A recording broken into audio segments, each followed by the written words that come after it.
Mayor. Hello. Sorry. Tayo, alam mo naman na sila. Wow. Dito po muna tayo, ha? Dito po. Ay. Ma'am, dito na po muna tayo. Dito muna tayo. Dito po tayo, dito tayo. Dito tayo tatayo lahat. Dito tayo. Lapit ko kayo para marinig kayo, ha? Dito po. Yan. Sir. Sir, may picture lang tayo dito. After ng ano.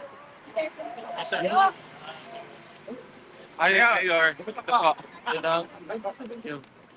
Dito po. Bako ni Mayor ngayon. Okay. Magandang araw po sa lahat. Toronto.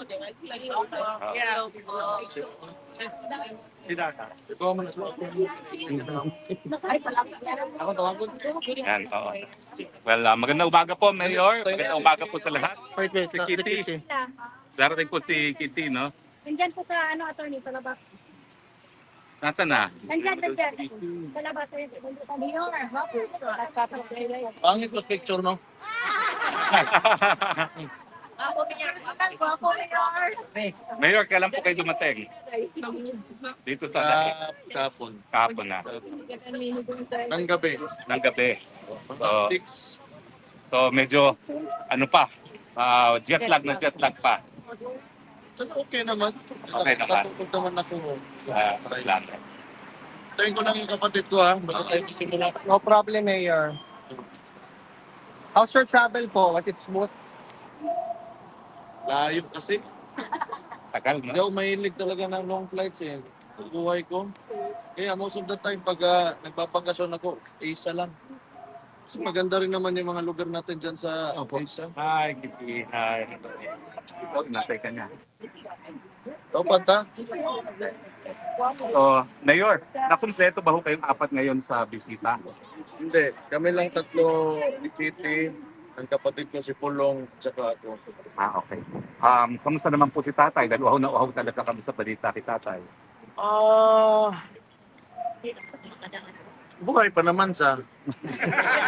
Pero hindi siya yung dapat na yung isang tao na ganun yung kondisyon niya sa edad niya na dapat nasa isang detention center. You know what I mean? Yeah. Sa kalagayan niya at saka na lang natin i-mention yung anong contribution niya sa Pilipinas. Wag na lang yon, yung kalagayan niya lang yung iisipin at kalusugan ng tao. He's already 80 years old, tapos ganon yung treatment ng Philippine government. The head of state who is Bongbong Marcos, di ba? Ganon yung treatment niya sa tao. Another one, I do not know if this will go well with the Dutch, pero you are very sensitive when it comes to human rights. So sana maisip nila rin na they should open the debate. Yun lang naman dapat sana. Wala naman, we're not against, kung sino man nagpapatakbo or this place or this country is allowing it to happen, but they should open up the debate to put an 80-year-old individual na medyo may problema na sa kalusugan, may mga sakit na rin, na bakit nandyan siya? At ano ba talaga yung kasalanan niya? Because, kung ako tatanungin nyo, if it is a war against drugs, kasi yun yung dahilan ng mga who is opposing him, kaya nandito siya. Sino ba ang tinatamaan nun? If you are against drugs, di yung tinatamaan nun, yung mga nagbebenta, mga poser, mga drug lord. So paano sa naging mali dun? Because he wants to save the victims of these people. So ano kasalanan ng tao ngayon na nandyan siya sa... Ayoko na magalit. Ano pong Ano bang napag-usapan next nyo? Ano pong napag-usapan nyo po ngayon sa Dalaw? Wala naman, mga... nangungumusta lang sa Davao. Sabi ko, traffic. Kasi hindi naman nagre-release talaga ng budget yung legislatura natin. Walang budget yung DOTR to go with the to go through with the Davao bus system. Mga ganun bagay. Trivia lang naman. Tapos, balita sa pamilya. We're talking about the mga apo niya. Wala naman masyado. Wala pong current affairs kaya napag-usapan sa politika sa Pilipinas. Wala naman. Wala mang mga bagong ano ngayon na mga bagong tawag dyan. Yung nabubuking na mga kabit pala o ano dyan ng mga ano artista ng iba. Sige po, questions po? Mayor, good afternoon. May iba po tayo. Salamat po sa update kay Tatay Digong sa ano nito. Your comment po, Mayor, ongoing sa tungkol po sa ongoing investigation sa flood control projects. So anong basa niyo dito, sir? Sa tingin po ba ng ating papapanagot ang mga nasa likod ng katulaan kaugnay sa mga kasabing proyekto? Alam niyo, tingin ko lang ba. Okay man, sabihin na natin. Kasi si PBM kasi, akala niya mabango siya sa ginagawa niya. When in fact, sa chain of command, siya yung nasa taas. And for the past 3 years, he allowed that to happen. So whose responsibility is that? So ngayon, mag-e-expose siya na kunwari ng mga congressman niya na under din naman sa kanya because you're the president. Ikaw pumirma ng budget na yon. Tapos ngayon, sisisihin mo sino? Yung mga nagpasa ng ano? Bakit? In the first place, bakit mo hindi sinigurado? Kasi pinagyabang mo yan sa pangalawang zona mo na may 5,500 flood mitigation projects ka. Tapos ngayon, nagkaganon. Tapos sisisihin mo yung ibang tao. Ikaw yung presidente. You're the executive ng buong bansa. Responsibilidad man yun. If there is someone to blame, that will be him.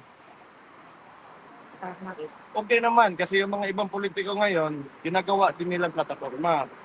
So si Magalong, nag-a-align sila, but yung kinakalaban nila are the congressmen. Why not ask, or question the president himself? Correct. Kasi dinadivert tayo dyan sa mga congressman na yan, cooking show ba? But sino man yung responsable talaga ng lahat? Sino pumirma ng budget? At sino implementing agency? It's DPWH, that is under the president. Yes. Correct. Mayor, ano masasabi niyo doon sa sinabi ni PRR ni BBM na useless? Itong mga nakikita niya. I think yung nakikita niya useless daw yung Mga proyekto. proyekto. Kasi useless na nga. Kasi useless niya. Maging useless talaga yan because wala kang directive eh. Dapat simula pa lang ng termino niya, he should have said and instructed everybody, umayos kayo. Huwag niyong galawin yung pera ng taong bayan. Kasi yan, tayo lahat, papayat ng buwis, lalagay dyan, gagawing infrastruktura, kailangan maayos, walang masisira dyan. Ano ang unang ginawa niya? Dinismantle niya yung PACC. Yan yung watchdog ng corruption. Oh. So, who's responsible na? Siya. O itong mga nag-iingay ngayon, that is yung sumasakay sa plataforma, kunwari ng presidente na may expose siya, you ask the president himself. He is the only one who can fix this. Hindi ang pagtuturo niya sa mga congress, it will not fix anything. It will not fix anything. And isa pa, 3 taon na siyang nakangangala, kaya nangyari yan. So kaninong kasalanan yan ngayon? It will only happen if you allow it to happen. Ngayon lang na gano'n na, tapos Lagi ng tawanan ito. Ang hindi ko yung Next question. Next question. Mayor, di ba sinabi nyo na ang may kasalanan talaga ay DPWH? Pero bakit kaya sa tingin nyo until now hindi pa niya sinisibak si Secretary Bonoan ng DPWH? Ganito yan. Tingin ko lang dyan,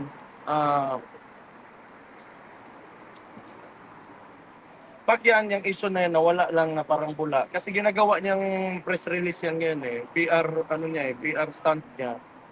Na pupunta sa doon, gano'n, kunwari, may nangyari talaga. Tapos walang makukulong na congressman, kahit sinong politiko, walang makukulong sa mga flood projects na yan. Ibig sabihin, palabas lang yan lahat. Diba? Kung serious talaga siya, sabi niya na, di ba?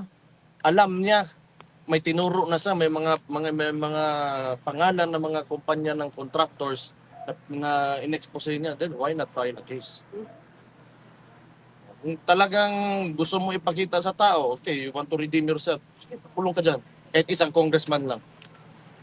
Yung mga nasa Committee on Appropriations po na nag-approve ng mga insertions, kung dapat gawin dyan, yung mga pinakamalalapit sa kanya. Sa ano? Kay Presidente, Speaker, saka yung committee chairman na dating Zaldico. Saldi ko yan. Oh. Stella Kimbo, for a while, di ba? Opo. Tapos ngayon may bago. Yan. So, ito sabi ko. Kasi, yun na nga.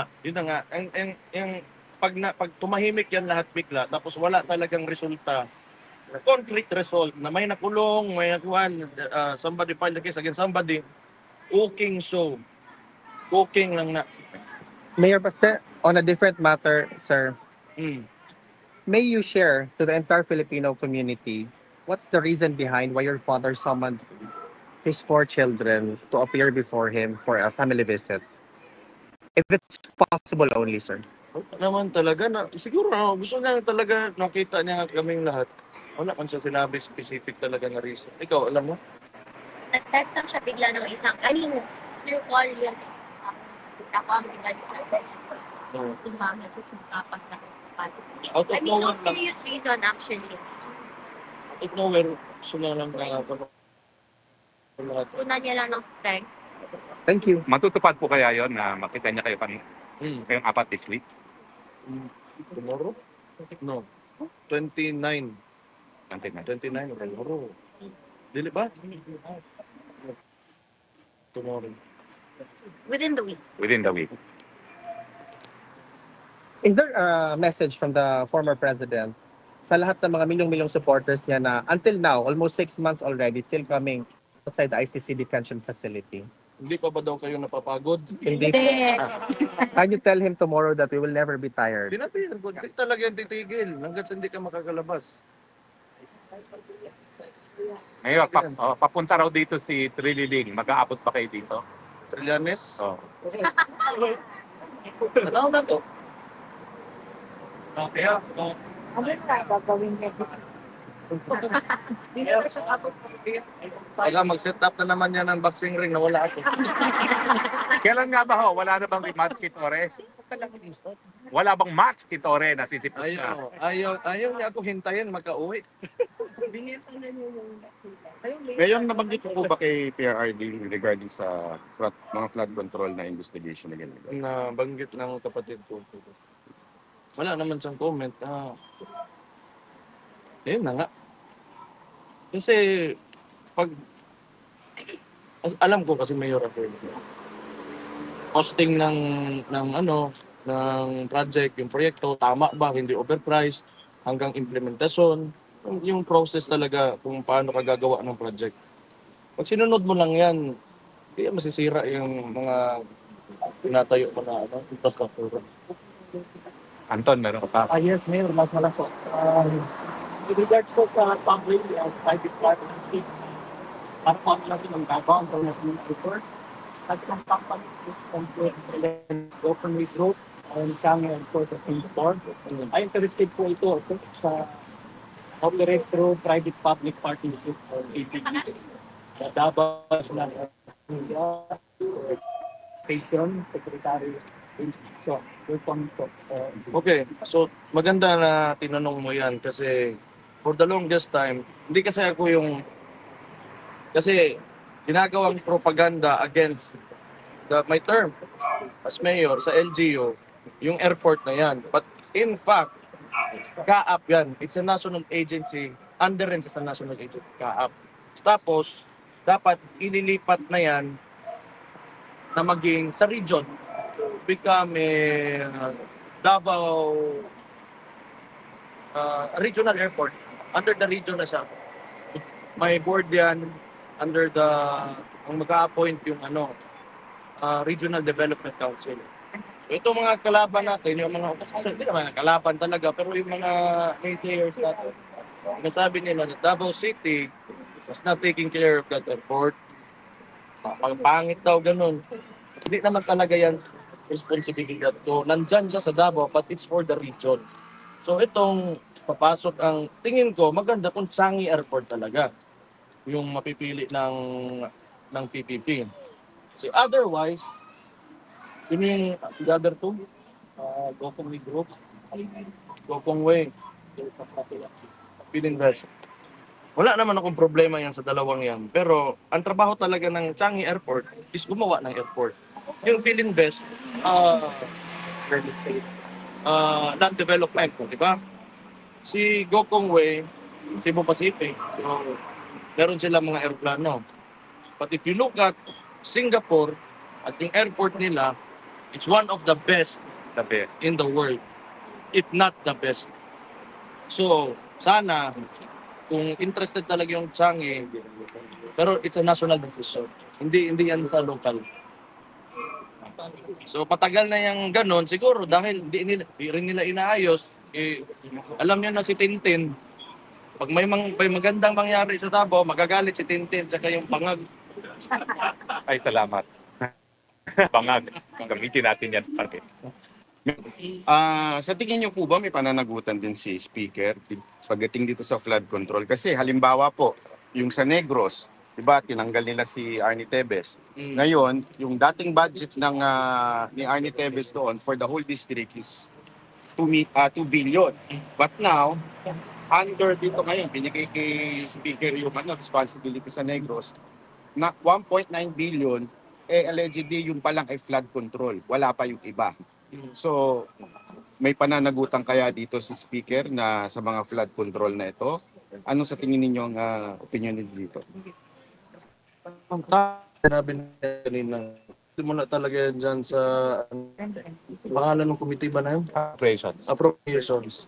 Diyan mo makikita kung paano nila inallocate yung and kung makita talagang may tinayo or kung may tinayo substandard o talagang tinayo, gano'n. Probably.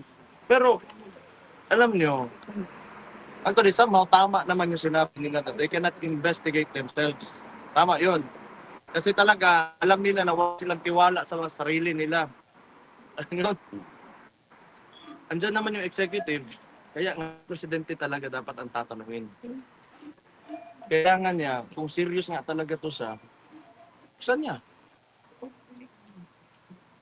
Mayor Baste, do you have a message to the entire Filipino community supporting your father? Mahal na mahal ko kayong lahat. Mahal na mahal kayo ni Rode, Panako. Kaayod. Salamat sa lahat. Suportan nyo, mabuhay kayo. Huwag kayong titigil para sa tunay na pagbabago. Andyan na tayo. Ituloy-tuloy lang talaga natin to. Nakita niyo na yung transformation. Midterm elections, maganda yung resulta natin. Hindi ko lang alam kung bakit nakalusot yung dalawang LP na yun. Magandang lumabas ng bahay. Pero the Philippines, the country is evolving into something better. Kita nyo yan. Kasi kami sa Davao, matagal na kami. Di kami gumagamit ng pera. Eleksyon. Ang sinasabi lang namin, kung may magbigay ng pera sa inyo, tagapin nyo. Pero sino yung tingin nyo? Yung mismong kandidato na makapagbigay ng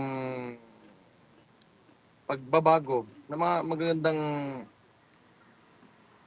maayos yung lugar nyo, yun yung piliin nyo. Kasi yung pera niya, ginauto lang kayo ng mga politiko na yan. So yan, nakita natin, we've observed that nung midterm elections. Na kiniklaim pa talaga ni Bangag na okay daw yung resulta. Pero yung nung nagsimula yon, ang pinagyabang niya 12-0. Oh. Nangyari. Basta, kung ano yung ginasabi talaga ni Bangag, anong sinasabi niya, hindi niya gagawin yun. He always does the opposite. Diba? Sinabi niya, hindi niya ipapadala to ng tatay namin sa Oh, anong ginawa niya? Kabaliktaran. Pag may sinabi yan, ang kabaliktaran yan ang gagawin. Kasi yung utak, wala na, baliktad na rin. Gumulong na yung utak niyan. Mayor, anong masasabi niyo tungkol doon kay yung bangayan ngayon between Torre and Napolcom na nagkakaroon sila ng konting dahil ba sa tingin niyo sa yabang ni Torre kaya nagkakaganyan? Pera yan. Pera. Hindi ko lang alam saan nila o anong pinapagawa yan. Pero pera talaga yan. Basta mga ganun. Walang iba yan. Pera yan. Mayor, Hindi lang natin alam kung ano talaga. Pero usually. Kasi magkaiba naman sila ng role. Hindi mo naman pwede yung 'di ba? Pera yan. Mayor, may question ako. Kasi ngayon nasa spotlight si Vizcaya. Kasi di ba, malaking contractor. Now sabi niya, isoli ko na lang yung bahay. Hindi na lahat ng kotse ko na mga kotse. So pag ginawa mo yun, that's it. When you return everything, I do not know what the law is. But that doesn't mean you do it. 'Di ba? Hindi ibig sabihin na sinauli mo, kunwari, ninakaw ka, tapos sinauli mo, hindi ibig sabihin nga hindi ka nagnakaw. Diba? ganun yung gagawin. Susuliin na lang nila. Tama na. I think siguro ang certified judge ang sa niya. Kung aamin sa na-guilty ganun, probably. But I'm not a lawyer, I cannot answer that. Mayor, do you have time? Excited sila magpa-picture sa iyo. Ito yung araw na parang ang dami-daming first-timers ngayon. No? Maraming salamat sa mga first-timers. No? Okay lang na magpa-picture sila? Okay lang. Picture lang, line up lang po tayo doon. Yan. Everyone will have